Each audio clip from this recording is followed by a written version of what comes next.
Hoje nós vamos dar início a uma série de assuntos, de estudos a respeito da lógica de programação. E aí vem sempre a pergunta, o que é a lógica de programação? Como um computador pensa, como um computador consegue produzir cálculos, como ele consegue realizar tarefas? A lógica de programação está atrás de tudo isso. Talvez ela seja a matéria mais importante dentro de um curso de informática, porque ela é a base para qualquer um que queira trabalhar com o desenvolvimento de sistemas. E a lógica de programação, ela possui alguns princípios básicos que nós vamos tentar já encontrar hoje nessa videoaula. Bom, normalmente quando você quer resolver um problema dentro de um programa de computador, a ideia é você já querer partir direto na produção de um código ou de um programa de computador. E todo mundo sempre tenta fazer isso. A lógica de programação é um exercício de raciocínio e por isso não funciona dessa maneira. O que nós precisamos fazer é, através de um problema, fazer uma análise de todo ele, poder encontrar, saber quais são todos os valores problemáticos para a gente poder estudá-lo. E aí a gente vai desenvolver o que chamamos de algoritmos. Algoritmos são métodos de pensamento ou sequências de pensamento ou sequência lógica de pensamentos, onde nós temos atividades ou comandos que podem resultar num programa de computador, que então resolveria o nosso problema. Como vimos, o algoritmo é uma parte importante da lógica de programação.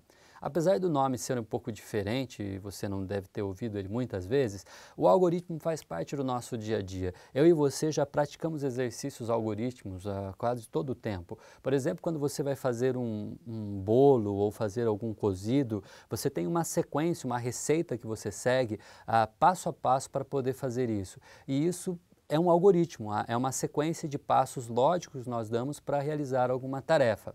Um exemplo muito simples de um algoritmo é, por exemplo, de beber um refrigerante. A primeira coisa que você faz ao beber um refrigerante é pegar a latinha do refrigerante. Depois nós precisamos abrir a latinha do refrigerante e depois então beber o conteúdo da latinha. São passos simples que nós executamos e eles são coordenados. Eu não consigo beber o refrigerante antes de pegar a latinha ou de abrir a latinha. Eu não consigo abrir a latinha se eu não pegar a latinha. Então você tem uma sequência para realizar. É assim que funciona um algoritmo. Em lógica de programação, nós temos duas maneiras de trabalhar com o algoritmo. A primeira delas é uma maneira gráfica, e aí nós chamamos de fluxograma. O fluxograma é uma sequência ou um conjunto de símbolos que nós temos, diagramas com significados específicos e que nos ajuda a entender como realizar uma tarefa dentro de um computador ou dentro de um programa de computador. O exemplo da latinha que eu usei, eu vou tentar transferir ele para um fluxograma para a gente perceber como ele funciona. Então, nós temos o início, que é representado por esse tipo de diagrama chamado de elipse, e aí os outros comandos. Pegar a lata, abrir a tampa da lata, beber o refrigerante e finalizar. Além do fluxograma para representar um algoritmo, nós temos também o chamado pseudocódigo. O pseudocódigo é uma forma mais simples de escrever um código de programação. Ele não chega a ser um programa que será executado pelo computador, mas é um antepasso para que quem é o desenvolvedor possa experimentar os seus comandos. Existem todo um conjunto de comando e uma sintaxe específica para se trabalhar com um pseudocódigo, como a gente vai mostrar. Perceba. Pseudocódigo, ele possui o nome de um programa que nós vamos fazer e nós colocamos a palavra programa mesmo para identificar que vamos dar o nome.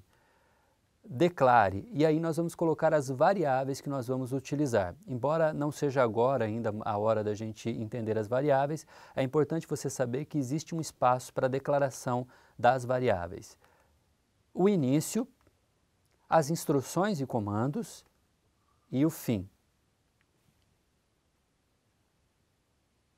Bom, agora nós vamos ver como fica o pseudocódigo do nosso algoritmo da latinha. Veja só. O programa vamos chamar de latinha. Início, porque esse programa não possui variável nenhuma, então a gente vai direto para o início. Primeiro comando, pegar a lata, abrir a tampa, beber o refrigerante e fim. Bom, como vimos, em lógica de programação, nós temos a base do que nós usamos para desenvolver sistemas de computador. Você vai utilizar sempre em lógica de programação as estruturas algorítmicas, tanto gráficas, como é o fluxograma, ou escrita, como é o caso do pseudocódigo. E vamos ver em breve. Até mais.